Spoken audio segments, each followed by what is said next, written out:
আসসালামু আলাইকুম। আজকে আম্মু মাটির চুলায় রান্না করেছিল মুগ ডাল দিয়ে মুড়ো ঘন্ট। আশা করি নিশ্চয়ই আপনাদের ভালো লাগবে।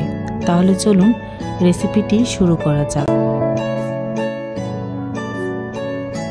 প্রথমে ডালগুলো ভেজে নেব 2-3 মিনিটের মতো। এরপর মাছের মুড়ো ছোট ছোট টুকরো করে কেটে নেব। এরপর মাটির চুলাতে কড়াই দিয়ে দেব।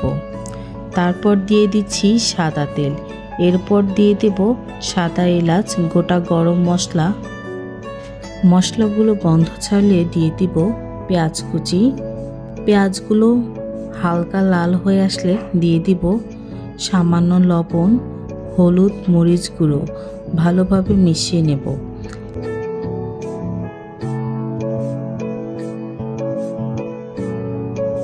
এরপর দিয়ে দেব জিরা বাটা, আদা বাটা, রসুন বাটা। আবারও ভালোভাবে মিশিয়ে নেব।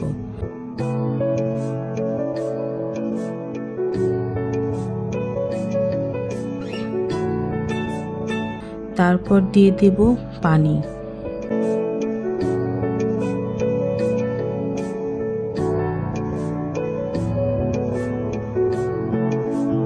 তার মধ্যে দিয়ে দেব টুকরো করে কেটে রাখা মুড়ো। ভালোভাবে কষিয়ে নেব 12 থেকে 13 মিনিটের মতো।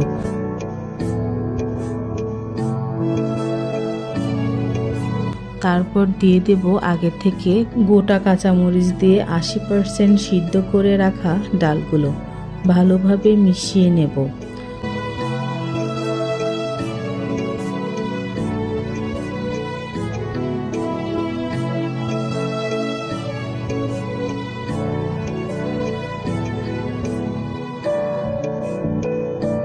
পাঁচ 6 মিনিট রান্না করার পর ডালের মধ্যে দিয়ে দেব গরম মশলাগুলো। আবারও ভালোভাবে মিশিয়ে নেব।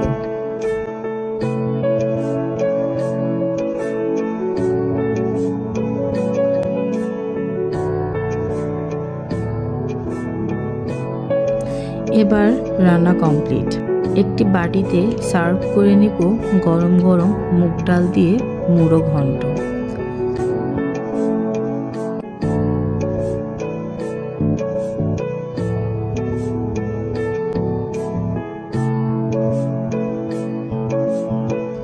আশা করি এই রেসিপিটা আপনাদের ভালো লাগবে। যদি ভালো লেগে থাকে তাহলে লাইক, কমেন্ট করে জানাতে ভুলবেন না। সম্পূর্ণ ভিডিওটি দেখার জন্য আপনাদেরকে অসংখ্য ধন্যবাদ।